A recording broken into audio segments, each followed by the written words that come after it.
ganun talaga.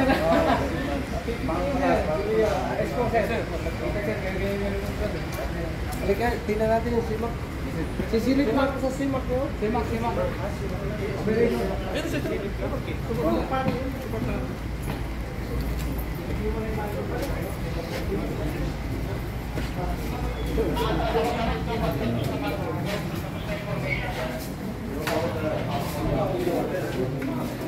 Tanok pa.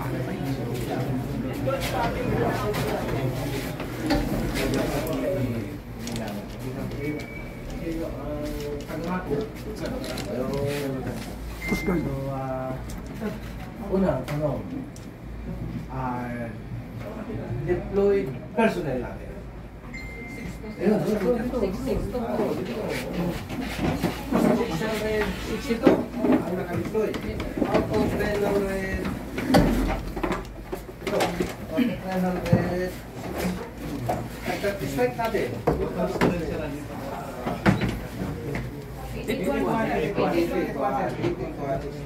Ibig sabihin, ang natitirang personnel natin yun ang magkukumpos ng camp security, tsaka RSSF, at tsaka QRT.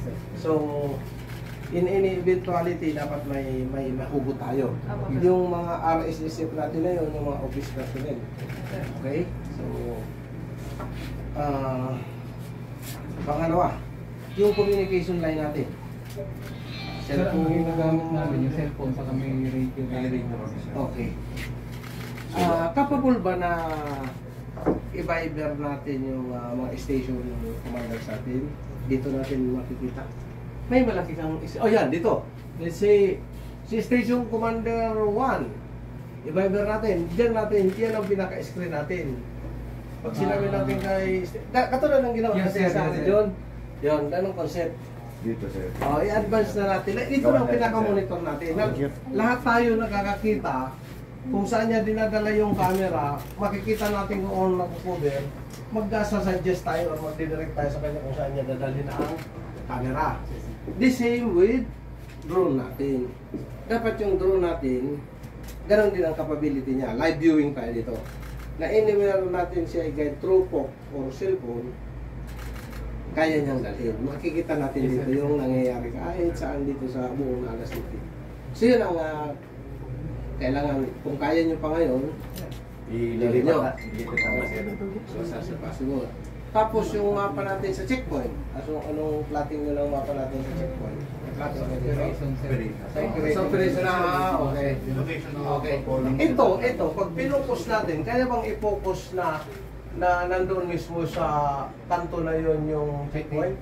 Meron po, sir. Capable? Yes, sir. Meron po, sir. Ayun, na dapat kaya rin natin rin dito na let's say yung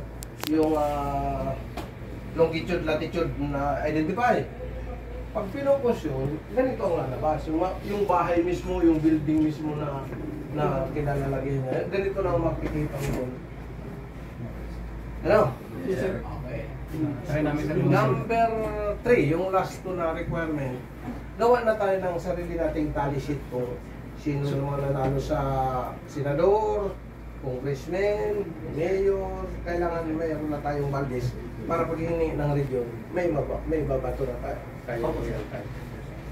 Yan ang pagtrabahuhan natin na ligawan nyo yung bumili kung meron silang soft copy noon para tayo rin dito mag-ano ito. Pag scoreboard na natin. Sino bang lamang dyan? Sinong leading? O, alam na natin. Artificial lang natin. So yun, kasi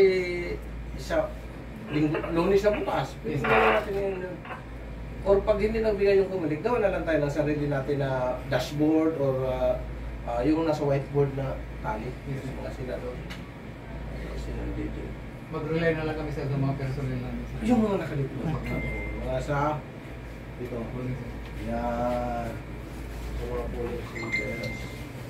Oh, congratulations! Ngayon, sa Daraga, bago ako dumating sa inyo, nahuli nila yung supportive na may mga armado doon sa isang barangay, pinunta ng pulis, nakuha nila. May mga granada, may tao, may ingram, may mga baril. 145 PCM. Yes sir, 100% delivery na. Ito yung mga polling machine. Yes, sir. Machine. Polling center, 26. Ang pinakamalaking rate cell border.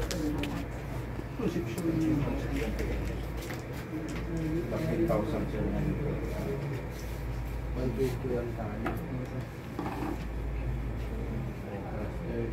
Pag clustered sa mga school na ito. Yes, sir. Yan, sa school. Sa school. Yung barangay.